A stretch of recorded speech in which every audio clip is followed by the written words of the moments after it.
Este señor tan simpático que está pescando con su hija en su día fue el asesino en serie más buscado de Estados Unidos. Es Dennis Rader, al que seguramente conoceréis también como BTK Killer. Aterrorizó a todo Wichita matando a 10 personas entre 1974 y 1991. Pero vamos a lo que nos interesa. ¿Qué hace que este tío sea uno de los asesinos en serie más perturbadores de la historia? Pues sin ir más lejos, su apodo ya nos da una pista, porque las siglas BTK corresponden en inglés a atar, torturar y matar. Básicamente su modus operandi. El procedimiento que seguía para hacer realidad sus fantasías enfermizas con las víctimas que seleccionaba después de estudiarlas durante meses. Nació el 9 de marzo del 45 en Wichita y tenía 3 hermanos menores. Creció en una familia normal y corriente, no le faltaba de nada, y su padre no era alcohólico, ni le pegaba, ni nada por el estilo, como solemos ver en casos de este tipo. En el colegio no destacaba ni por arriba ni por abajo, le costaba hacer amigos, pero tampoco era algo muy grave. Todo más o menos estándar, salvo por un detalle, y esto lo confesó él mismo. Disfrutaba maltratando animales, algo que hacían también Jeffrey Dahmer, Ted Bundy, Edmund Kemper y el 46% de asesinos en serie. Y ya desde muy pequeño fantaseaba con torturas, sadismo, la idea de matar. Esa manera de disfrutar y evadirse tan especial fantaseando, desmembrando animales, etc., hizo que se convirtiera en un niño bastante introvertido, bastante callado. Vale, un experimento rápido. Ahora mismo estáis viendo en pantalla un asesino y un modelo. Seguramente estaréis pensando que el criminal es este y el modelo este,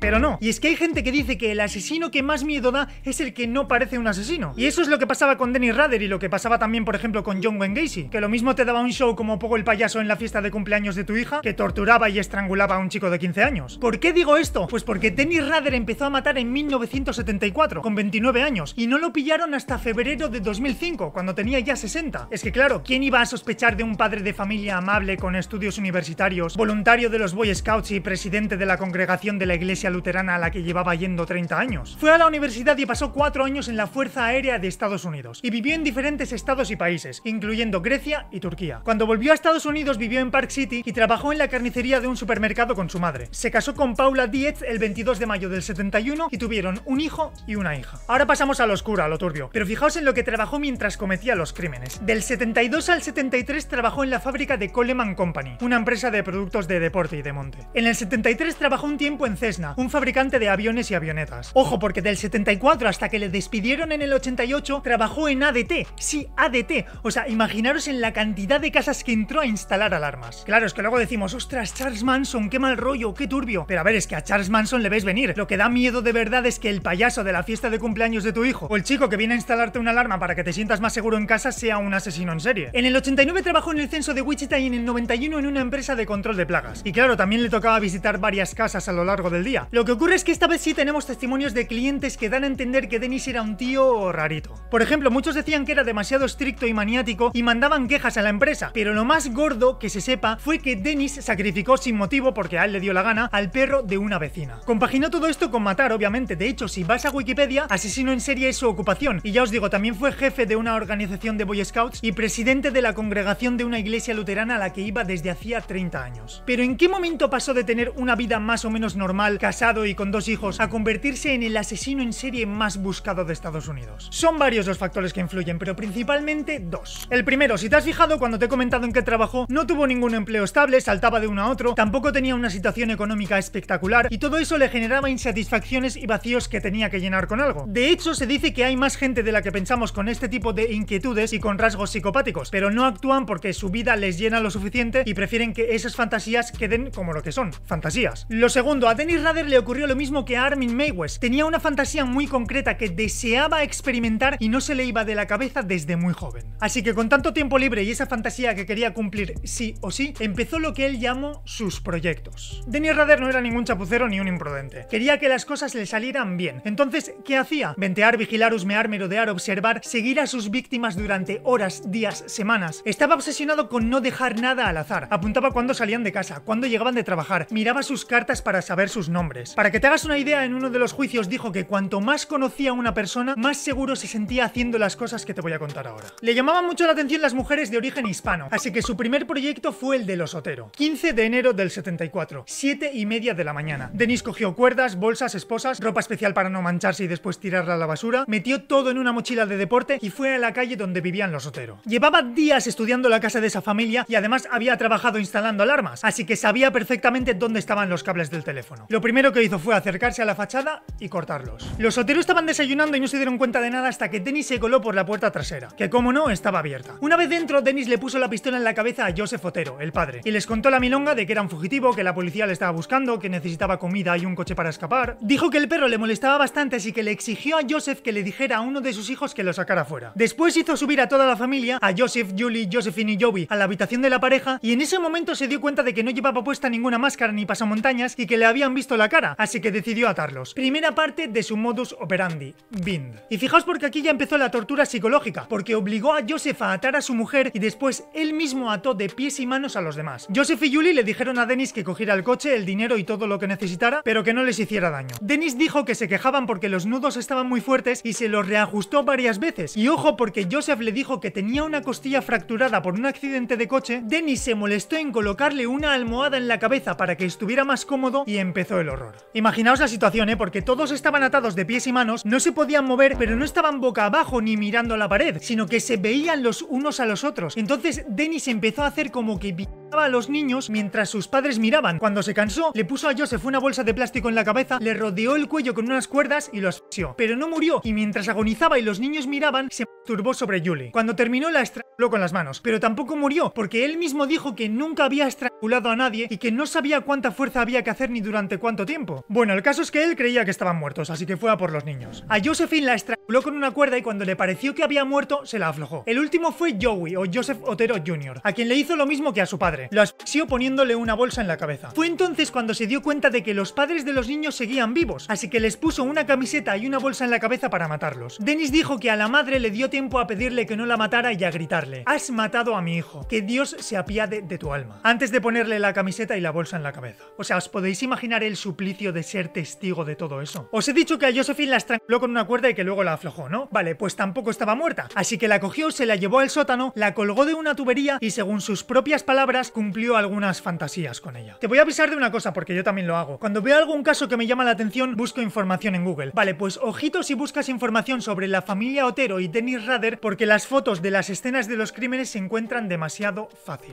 Después fue a comprobar que todos estuvieran muertos, le robó el reloj a Joseph, se dio un paseo por la casa para limpiar y para comprobar que no se hubiera dejado nada, cogió una radio, se montó en el coche de la familia y se marchó. Joseph y Julia tenían 3 hijos, Josephine, Joey y Charlie. Ya veis que no os he mencionado a Charlie en ningún momento. ¿Por qué? Pues porque estaba en el colegio. Tenía 15 años cuando entró por la puerta de casa y encontró los cuerpos de sus padres atados de pies y manos. Dice que da gracias a Dios todos los días por no haber encontrado a sus hermanos, porque no sabe si hubiera podido aguantar toda su vida con esa imagen en la cabeza. Ha dado alguna entrevista, por si la queréis buscar. Era el primer proyecto de Dennis, así que no escribió ninguna carta ni nada por el estilo, como hizo más adelante. No había testigos, no había huellas, pero lo que sí encontraron fueron restos de semen en el muslo de la niña. El caso es que ya había probado la sangre, por así decirlo, había llevado a la realidad sus fantasías. Seguramente con este primer proyecto experimentó la mayor sensación de plenitud de su vida, y ya sabéis lo que pasa con este tipo de asesinos, que una vez empiezan, no pueden parar. 3 meses después de los crímenes de la familia Otero, volvió a actuar. 4 de abril del 74, 1 de la tarde. Ya sabéis que Dennis estudiaba a sus víctimas durante meses, así que consiguió colarse en el apartamento en el que Catherine Bright, de 21 años, vivía con Kevin, su hermano, de 20. El caso es que cuando llegaron a casa y abrieron la puerta, se encontraron de frente con Dennis Rader. A punta de pistola obligó a Kevin a atar a su hermana y se lo llevó a otra habitación. Cuando Dennis estaba atando a Kevin, le pasó una cuerda por el cuello para intentar estrangularlo, pero parece que no estaba apretando lo suficiente. Justo en ese momento, Kevin consiguió robarle el revólver, le dio algunos golpes y le disparó en el abdomen. Pero Dennis tenía puesto el seguro, así que apretó el gatillo, pero no disparó. Kevin se quedó un poco aturdido, Dennis le cogió el revólver, le disparó 2 veces en la cara y lo dio por muerto. Claro, Dennis no tenía pensado hacer tanto ruido ni disparar, así que decidió huir. Pero antes pasó por la habitación donde estaba Catherine. Le apuñaló 11 veces en el abdomen y se marchó. Por increíble que parezca, Kevin estaba vivo y consiguió llegar hasta la carretera arrastrándose. Un señor que pasaba por ahí en coche lo llevó al hospital y sobrevivió. Cuando la policía llegó al apartamento, encontraron a Catherine viva, desangrándose por las 11 puñaladas, pero murió en el hospital. Después de este suceso ocurrieron 2 cosas muy interesantes. La primera, Dennis Rader estuvo 3 años sin matar. Lo más seguro es que se asustara después del último crimen, porque no salió como él esperaba. Su víctima le robó la pistola y casi le mata. La segunda, empezó a jugar con la prensa y la policía por primera vez. ¿Y sabes por qué? Pues porque 3 presos decían estar detrás de los crímenes de la familia Otero. Pero Dennis Rader, que supongo que tenía un ego descomunal, no podía permitir que se atribuyeran a otras personas la autoría de sus hechos. Así que llamó al teléfono que un periódico había puesto para que la gente diera información sobre el caso y dijo que él era el autor de los hechos y que lo explicaba todo en una carta que había escondido en un libro de ingeniería en la biblioteca. Decía que los asesinos como él no cambiaban de modus operandi porque esa era su naturaleza, así que no se confundieran con otros crímenes porque su firma siempre iba a ser la misma: atar, torturar y matar, y que así lo iba a demostrar con la siguiente víctima. Como os he dicho, estuvo 3 años sin matar, hasta el 2 de mayo del 77. Y esta vez la víctima fue Shirley Vian, de 26 años, que tenía 3 niños pequeños. Ese día Dennis tocó el timbre de la casa de Shirley y uno de los niños abrió. Dennis lo empujó con la mano izquierda y con el revólver en la mano derecha empezó a amenazar a los otros 2 niños y a Shirley. Al final encerró a sus hijos en el baño y ató a Shirley en una silla. Entonces empezó la tortura psicológica. Le dijo que primero la mataría a ella y luego a sus hijos. La estranguló con una cuerda, le puso una bolsa en la cabeza y se masturbó. Cuando acabó con Shirley y iba a ir al baño por sus hijos, sonó el teléfono. Dennis se asustó y se fue. La policía tenía dudas de si el autor de ese asesinato era el mismo que el de los Otero y el de Caitlin y Kevin. Y claro, esto se publicó en la prensa y a Dennis Rader le dolió. Mandó una carta a un periódico explicando que sí, había sido él y que la única razón por la que no hizo lo mismo a los niños fue porque sonó el teléfono y se asustó. Tuvieron suerte, una llamada telefónica los salvó. Iba a matarlos y a ponerles bolsas de plástico en la cabeza, como hice con Joseph y Shirley. Y después iba a colgar a la niña. Oh, Dios mío, qué bonito alivio sexual habría sido. Esta vez no esperó tanto porque el 8 de diciembre de ese mismo año volvió a actuar. Esta vez la víctima fue Nancy Fox, de 25 años. A las 9 de la noche se coló en su casa. La amenazó con un revólver, la ató en la cama, la estranguló con sus medias y se masturbó. Dennis dijo que fue en ese proyecto en el que sintió que tuvo el control total de la situación. Incluso antes de asfixiar a Nancy le dijo al oído que él era BTK Killer y que le estaban buscando por asesinar a los Otero y a otras mujeres, y que ella era la siguiente. En enero del 78 volvió a estos jueguecitos de mira que he sido yo, que no me pilláis, que no sabéis quién soy, que soy más listo que vosotros. Envió una carta a Channel 10 donde decía que le costaba controlarse, que tenía un monstruo en su cerebro que no podía detener y que este ya había elegido a la siguiente víctima. Y por primera vez admitió que sacaba fotos a sus víctimas y que luego las miraba para recordar qué sentía durante los crímenes. Y es que seguramente no sea la primera vez que veáis esta foto. Ese de ahí es Dennis Rader, y es que solía llevarse trofeos de las escenas del crimen, y es que muchas veces se llevaba la ropa de sus víctimas para después sacarse selfies con ella atado y en diferentes posturas.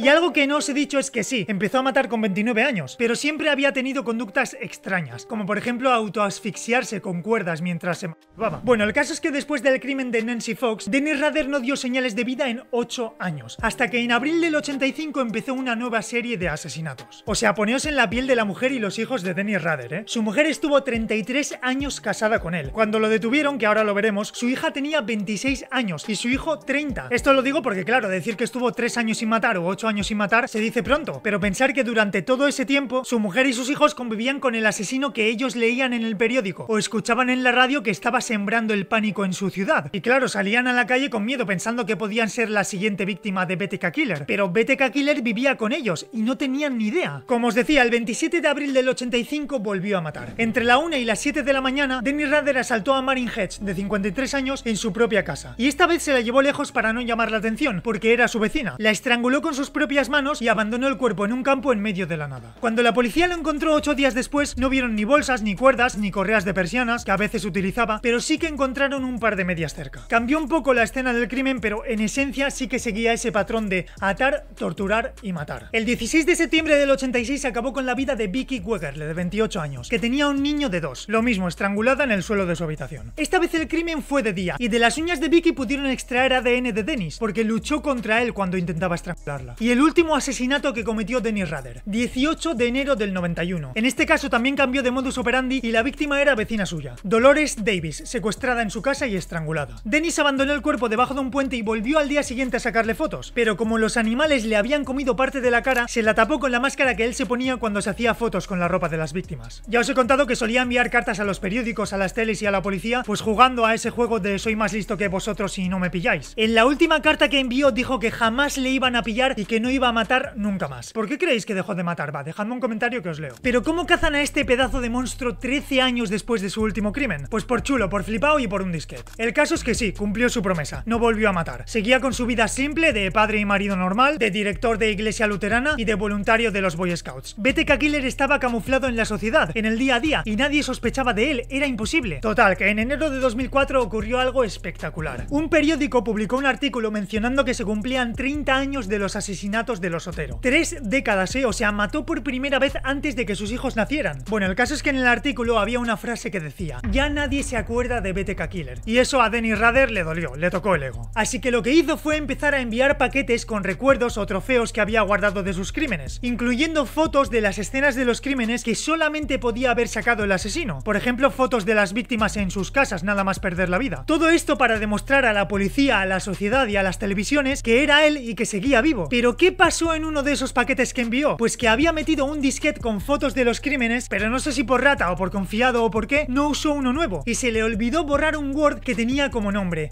Dennis, Iglesia Luterana.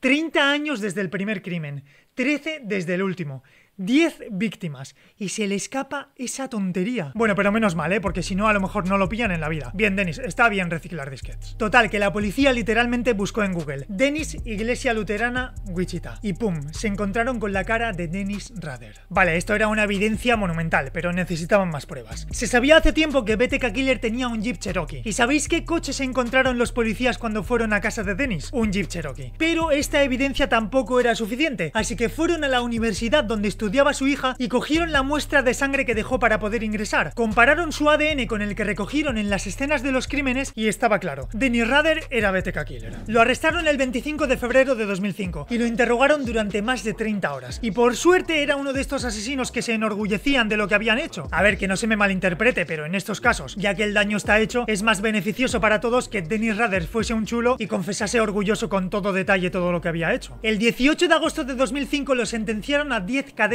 perpetuas y se libró de la pena de muerte por muy poco, porque mató por última vez en 1991 y la pena de muerte se reinstauró en Kansas en el 94. Dennis Rader podrá pedir la libertad condicional en el 2180. Y ya que habéis llegado hasta el final, os voy a dejar esta foto que le hicieron en 2023. Dennis tiene ahora 79 años y va en silla de ruedas. Ya no da tanto miedo como antes,